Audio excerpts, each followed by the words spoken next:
आपके साथ स्वाति। तो चलिए रुक करते हैं आज की ताजा खबरों की ओर। मुख्यमंत्री डॉक्टर मोहन यादव जी ने मंगलवार को भोपाल हाट में स्वदेशी मेला स्वदेशी व्यंजनों के संघ का दीप प्रज्वलित कर शुभारंभ किया। इस अवसर पर मुख्यमंत्री ने स्थानीय व्यंजनों का स्वाद लिया और स्व सहायता समूहों की बहनों द्वारा बिक्री के लिए प्रदर्शित उत्पादों की जानकारी भी ली। मुख्यमंत्री जी ने मेला परिसर में चाक पर मिट्टी से शिवलिंग की प्रतिकृति गढ़ी और स्थानीय शिल्पकारों व कारीगरों का उत्साहवर्धन भी किया।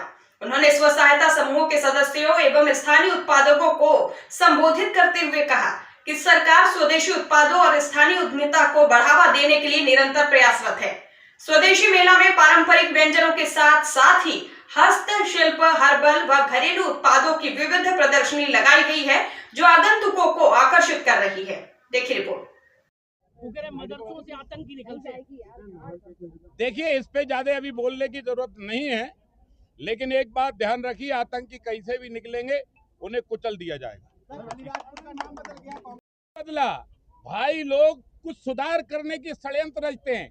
कभी ये षड्यंत्र अंग्रेजों ने रचा, कभी ये षड्यंत्र मुगलों ने रचा।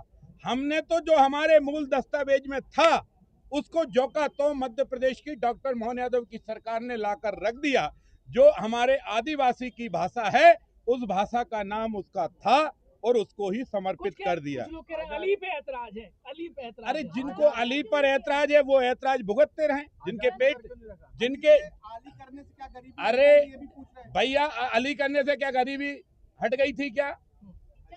बताइए, हट गई थी क्या? नहीं हटी। इसलिए जिनने नाम बदले वो सतर्क और सावधान हो जाए। भारत के कोई भी प्राचीन नाम से जिन ने भी खेल की है, चाहे वो नवाबों ने की हो चाहे अंग्रेजों ने की हो, वो सब सतर्क और कान खोलकर सुन ले। ये शुरुआत है, दस्तावेजों में सुधार अभियान चल रहा है।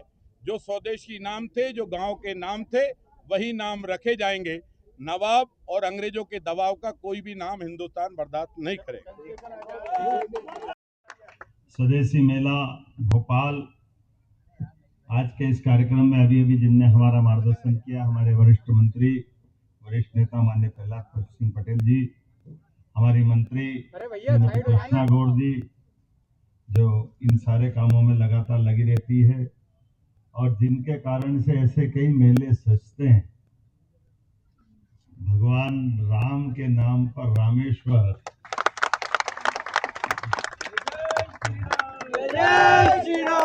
अब तो ये और आनंद बढ़ जाता है जब भगवान राम मुस्कुरा रहे हैं अयोध्या में, तो हमारे लिए सौभाग्य की बात है।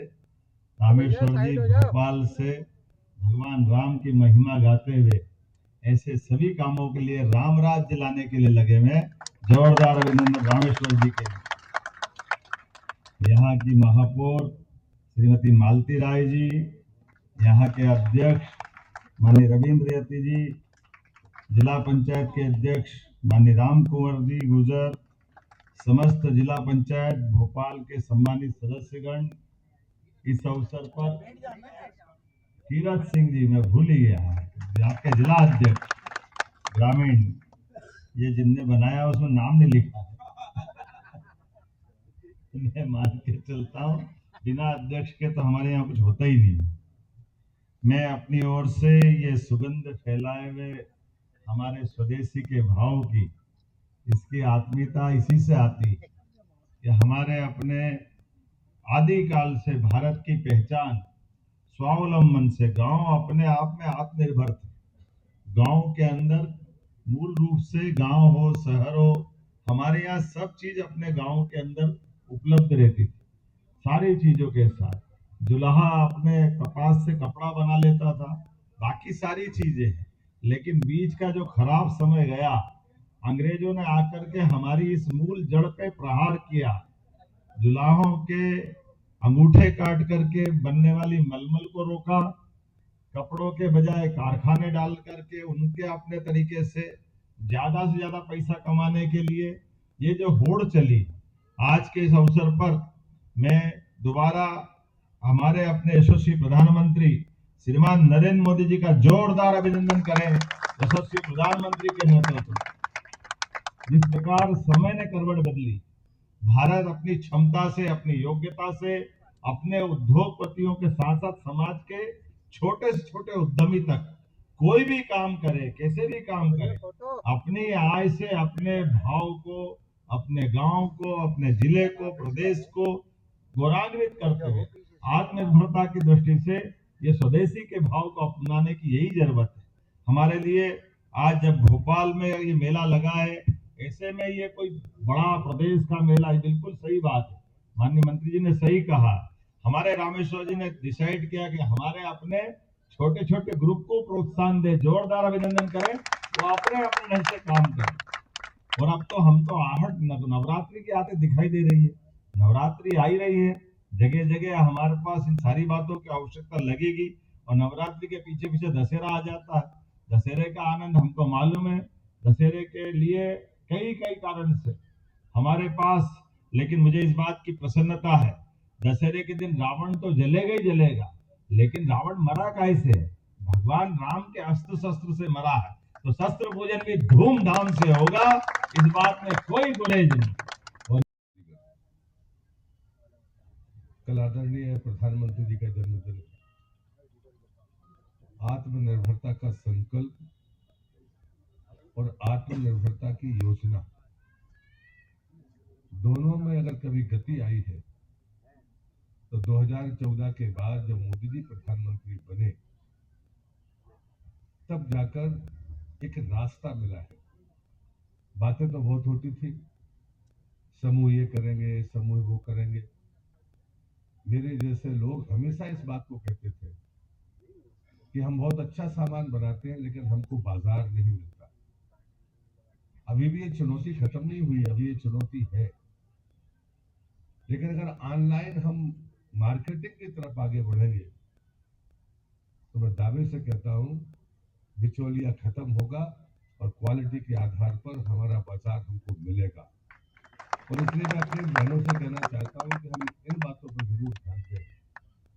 मैं देश का फूड प्रोसेसिंग मिनिस्टर भी था, तब भी मैं ये बात कहता था कि भारत सरकार जब हम बड़ी पापड़ और बाकी चीजें बनाती है तो वो फूड प्रोसेसिंग में एक समूह 10 प्रकार के काम कर रहा है। और इसलिए मुझे लगता है कि उसको 10 प्रकार के रास्ते पता होना चाहिए कि भारत सरकार की योजनाएं किन किन क्षेत्रों में कैसी है। अगर आप बड़ी पापड़ से लेकर जो हमारे स्थानीय व्यंजन बनाते हैं तो ये फूड प्रोसेसिंग का रास्ता है। उसमें आपको तकनीकी मदद भी मिलेगी, पैसे की मदद भी मिलेगी। लेकिन मेरा अनुभव अच्छा नहीं है।